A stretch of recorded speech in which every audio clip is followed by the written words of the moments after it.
The Jewish Story. This week's story from the Holocaust is taken from the book Witness, Lessons from Elie Wiesel's Classroom, written by Ariel Burger. Truth and Reconciliation.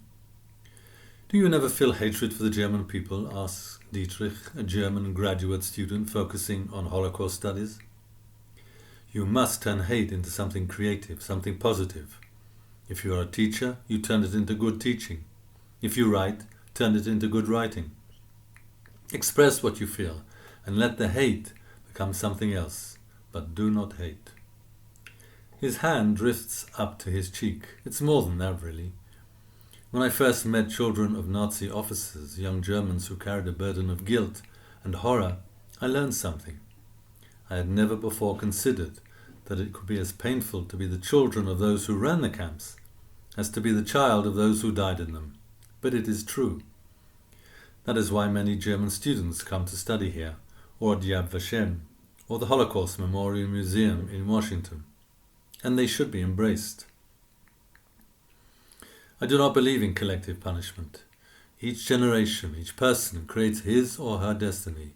We are all, whatever our history and backgrounds, part of the same quest.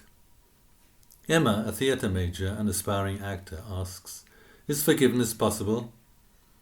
Professor Wiesel replies, "If someone harmed me, I might forgive him. But who am I to forgive on part of the dead?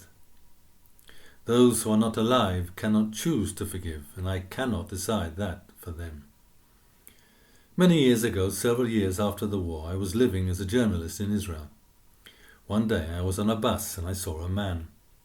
The first thing I recognized was his neck, because I was standing behind him. I knew that neck. It belonged to a Jewish guard from Auschwitz, a kind of collaborator. I approached the man and said, "Were you in Germany during the war?" The man said yes. Then I asked, "Were you in Auschwitz?" The man said yes. Then I asked, "Were you at such a block?" And I described more and more specifically until the guard recognized me. And we both realized this man had been the guard at my barracks inside the camp.